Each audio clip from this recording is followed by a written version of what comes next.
Okay, so that's very interesting how we see there that the Long brothers are using the new dairy beef index to select their calves. So first of all, I'm going to turn to Dr. Siobhan Ring from ICBF. Siobhan, you're a geneticist, is that right, with ICBF? Yep, that's right, yep. You're very welcome to Live at Grange, Siobhan. Thanks, Chris. First of all, I suppose a really easy one is, how long is the dairy beef index out? Is it something that's been around a long time, or is it new enough? No, so it's very new. So it's really only launched since last year, and initially it was only there for AI bulls. So this year I suppose it's even newer again in that it's released for stock bulls as well.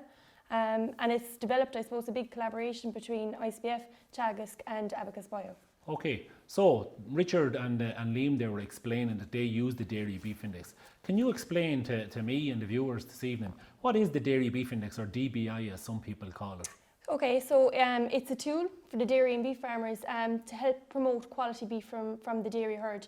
And I suppose its aim is to give the dairy farmer what he wants in terms of easy calving and short gestation, and also give the beef farmer what they want in terms of increased carcass weight, better conformation, and things like that. Okay, so what's its makeup? So what are the traits that go into the dairy beef index, Siobhan? So I suppose there's a 50-50 split between traits that are important to the dairy farmer and traits that are important to the beef farmer. So on the dairy side of the house, we have gestation length. So we're looking for short gestation length, easy calving, and less calf mortality. When it comes to the beef side of the house, we're looking at higher carcass weight, more carcasses that will obviously come into specifications that will meet the factory spec for carcass weight and conformation. And then we're looking at animals that will require less feed, essentially, to finish, and of course animals that are docile, things like that. Okay, so if I'm a beef farmer, what are the traits in the dairy beef index that will be of most interest to me? I'd imagine gestation length is not of huge interest.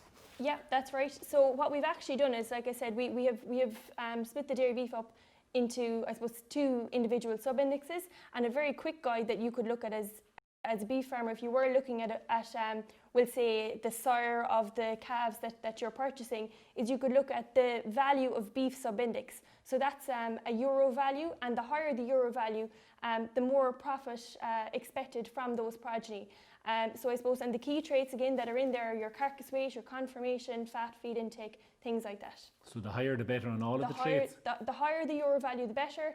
The higher the carcass weight, the heavier the animals will be. The higher the conformation, the higher the grade the animals should be as well. And are we seeing much differences in the bulls that are happening? Say, take for argument's sake, carcass weights. What kind of range are we seeing there between bulls? Yeah, so I suppose if you took just for example, I suppose the active bull list, and you took I suppose bulls that have some progeny on the ground, the top bulls, and that, I suppose the average of those bulls is about a 10 kilo PTA value, but I suppose that ranges from -8 up to 40 kilos. So you've got a huge range in there, and you've got a huge range in breeds as well. I think there's about 12 breeds on the list. So I suppose there's no shortage of options to try. And is there high bulls in every breed? There would be, absolutely, yeah. There's as much variation within a breed as there is across a breed. So I suppose some people would be very focused on individual breeds, but I suppose, and maybe labelling one breed to be very good or very bad, but I suppose it's very important to look within the breeds to see what that animal is good for. Okay, so that's it from a beef farmer point of view. Dairy farmers are very much tuned into using the EBI, or the Economic Breeding Index, and they've very successfully used that over the last number of years. And the national dairy herd, to be fair, has significantly improved on things like fertility and that. Why would they use the dairy beef index? Or if we were trying to convince a dairy farmer to use the dairy beef index, why would he bother, Siobhan? Yeah, okay, so first up, I suppose the EBI is for breeding dairy replacements for the dairy herd. The dairy beef index is for breeding beef cattle from the dairy herd. So 2 very important distinguishing features there. And I suppose why you would use that is, I suppose, traditionally, I suppose dairy farmers have been focused on the easy calving and short gestation, as in getting out what they are looking for, and they're focused on that. But I suppose you need to think of the bigger picture, and I suppose of where those animals are going to go, and you need to be sure of, are you going to have a market for your calves? I suppose dairy herds are expanding, and I suppose when you select on 1 or 2 traits, so for example your calving and gestation length, if you only focus on those, there is the potential that the carcass quality of those animals will deteriorate, therefore making the beef farmer that's actually going to finish those animals, or whether even if the dairy farmer is themselves finishing them, those animals may potentially decline in carcass quality. So I suppose what we've done in the Dairy Beef Index is combined all the traits that are important for the future of the dairy beef system to, I suppose, rank bulls. I suppose that should be promoted within that system. And I suppose there is a monetary benefit from using the Dairy Beef Index as well, be that from the dairy farmer side of the house or also on the beef side of the house as well. And I suppose one thing that really comes to light this year and last year is if you think of actually calf price, farmers actually being able to get calves sold off the ground and being able to get a bit of value for those calves. So I suppose if you're promoting better quality carcasses, you know, those animals, there will be demand for them. If you're not, you know, you could be left with those calves. Okay, so it's a win-win really for both the dairy farmer that's using the Dairy Beef Index and for the beef farmer who eventually buys those calves. Yeah. You mentioned earlier on that it's now available. It wasn't available to begin with on AI bulls, but it's now available on stock bulls. Is that right? Yeah, so it was just AI bulls in 2019, and in 2020 it's also available for stock bulls. Okay, and is there any difference between, if you're looking at the indexes for the DBI for a stock bull versus an AI bull, or is one as good as the other, or is there anything you need to watch out for? Yeah, so I suppose if you take an AI bull that has a Dairy Beef Index of €100 and a stock bull with a Dairy Beef Index of €100, theoretically you should end up with the same progeny, I suppose, the value of those progeny. But where you do see the difference really, I suppose, is when it comes to the reliability of the data that's feeding into those animals. So often, I suppose, a stock bull, you know, he might only be used in one herd, he might have 5 or 6 progeny, whereas an AI bull could have maybe 2,000 progeny across 200 different herds. So obviously, I suppose, the number of records feeding into the ICBF database and essentially into our evaluation is a lot larger for that AI bull. So I suppose his figures, you know, we're happier that they're going to stand up over time when those progeny are actually slaughtered. So I suppose that's where the reliability of the AI bulls would be higher than your stock bulls. Okay, great. Thanks, Siobhan. We're going to ask Siobhan a few questions from the public in a few minutes, but first of all, I'm going to turn, so if people want to text in, as I said, to either that text number or on Twitter, now is your opportunity to send in those questions on the Dairy Beef Index. But I'm going to turn to Nikki, Dr. Nikki Byrne from Chagas Grange. Nikki, you're involved with the Dairy Calf to Beef Unit here in Grange as part of your research. Yeah, absolutely. Okay, and that was covered quite a bit by your colleague Donal earlier on today on Beef Talk, and we'll come back into that in a few minutes.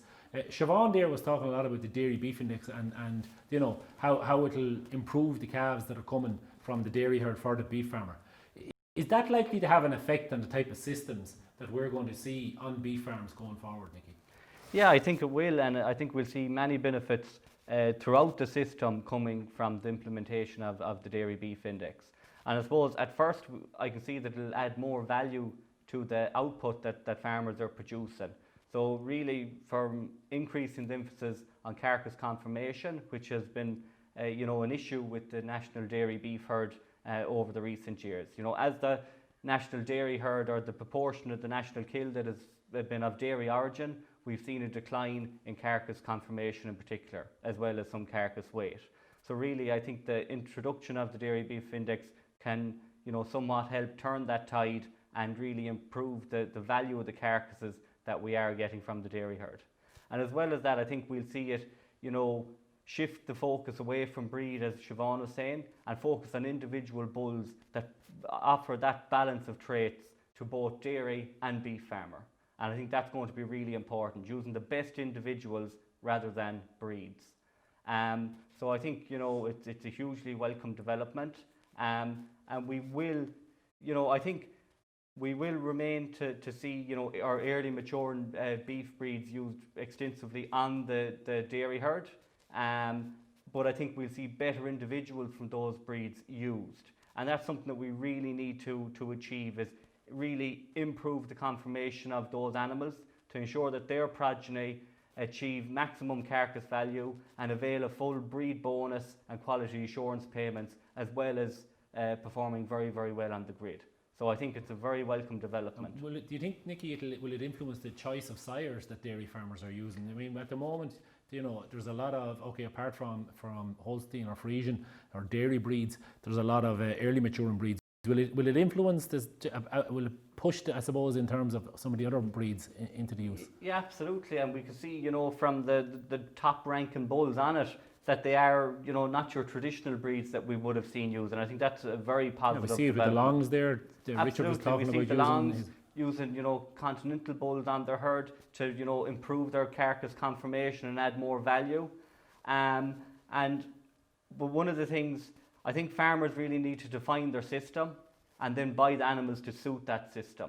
So I think that's just one word of caution for farmers, to either implement a continental late maturing system rather than complicating or mixing an existing system on farm. And what just on that, just moving on to that system question, what influences what system a beef farmer chooses for his farm, or what should influence his choice of system? Yeah, so I suppose what should influence it is, the resources that are available to that farmer.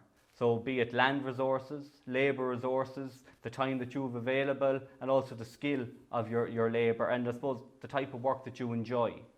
Some farmers, may have very, very good calf rearing skills, and other farmers may not have time to be rearing calves artificially, so they may opt to buy in calves weaned. And also we have to look, as well as the labour, we have to look at the facilities available on the farm. Is there housing facilities there? And if they're not there, that'll, probably mean that you need to go to an early maturing system where you try and avoid and, fully utilise your shed space available on the second farm. winter maybe. Exactly.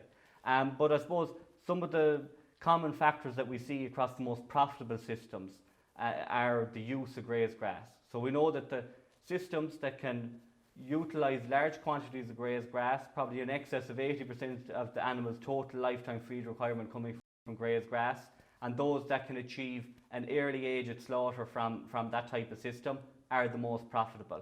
And over the years, we've probably seen that, your heifer systems killing at 19, 20 months, avoiding that second winter and carrying more animals per hectare, those systems have performed very, very favourably because they're able to produce high carcass output from a predominantly grass-based diet.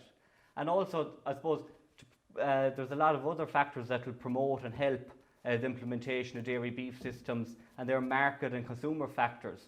And we can see that dairy beef, has a really good opportunity to produce a carcass on spec, 280 to 320 kilos, which is very much in demand. A lot of the breeds that are used heavily on the dairy herd, we know that there is that they are marketed and targeted towards high-value specialist markets. And we can also achieve, the desirable fatness on the carcass quite easily. And we probably do have a, very suitable animal for a pasture-based beef production system. Just on that, Nicky, what levels of performance? You've already slaughtered the first cattle from your dairy calf to beef trial here in Grange. What levels of performance are you achieving over those first and second summers at grass? Yeah, so from the dairy beef study in Grange, we've one complete cycle of cattle killed. So some of those were, high EBI Holstein Friesian animals, and we had two different Angus genotype groups. And it was a very intensive grass-based system.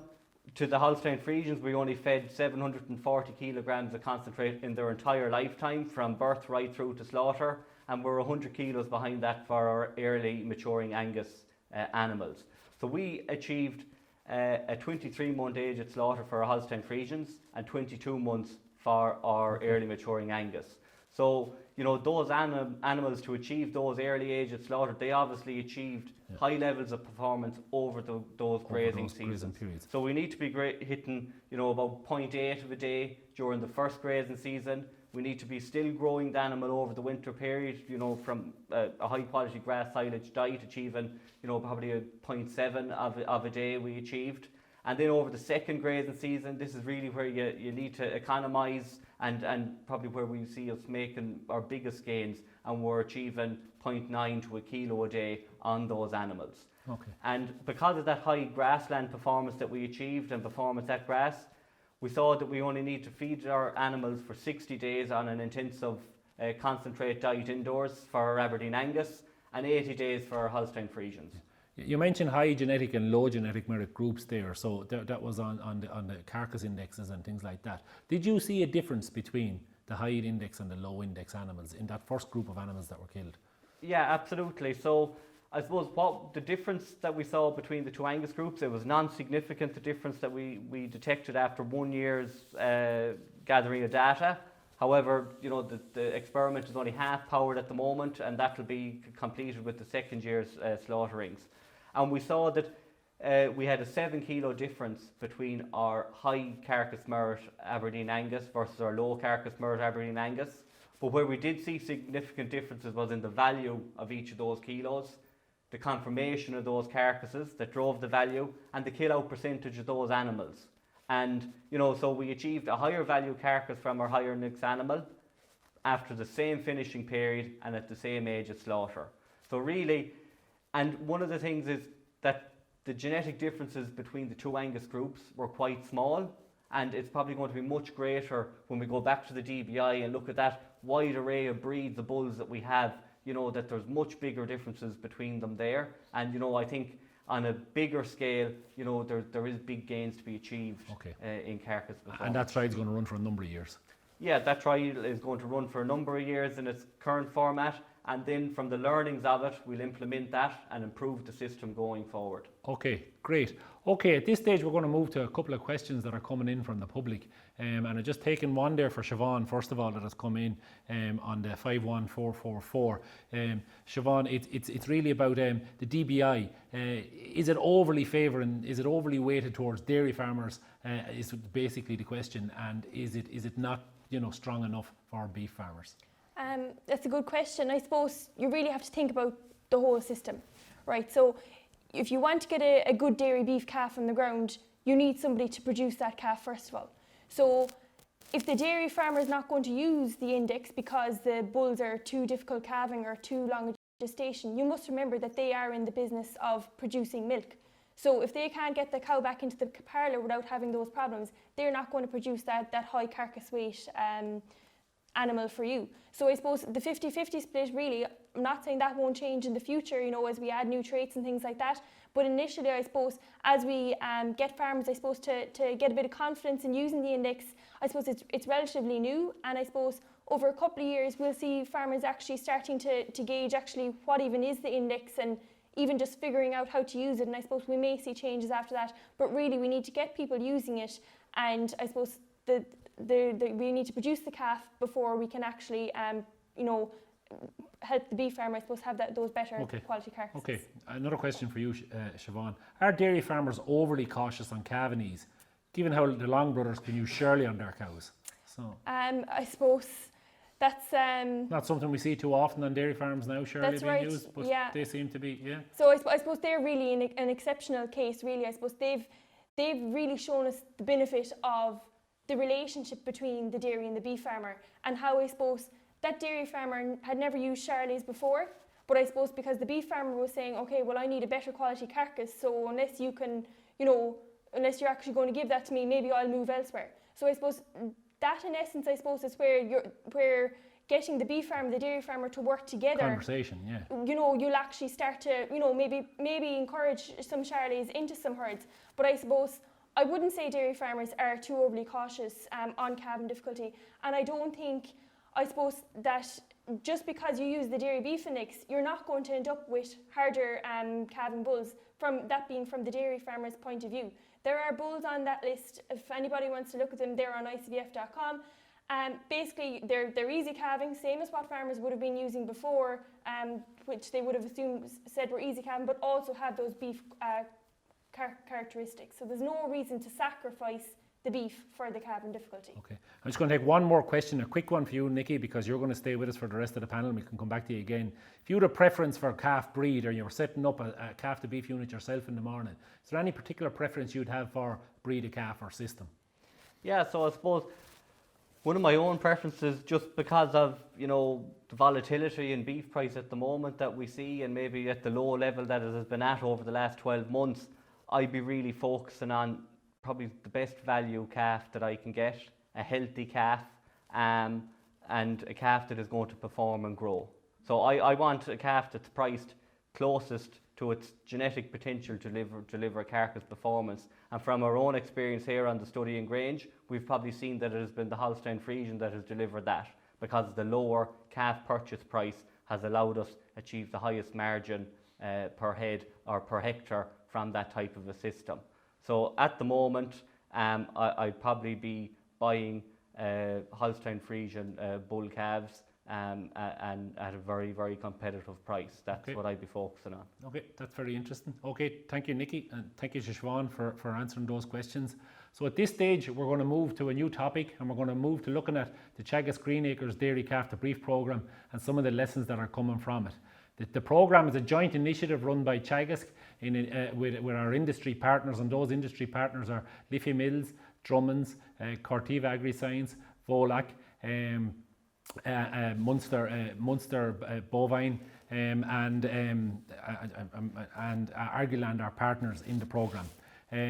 But first of all, what we're going to do is we're going to take a trip to see one of the farmers who were in the programme, Martin Connolly. He's down in County Roscommon, and Martin has done a number of changes on his farm over the last 12 months. And we want to really see what has Martin done on his farm to see in the last 12 months his improvements. So we'll head to Roscommon to see that now.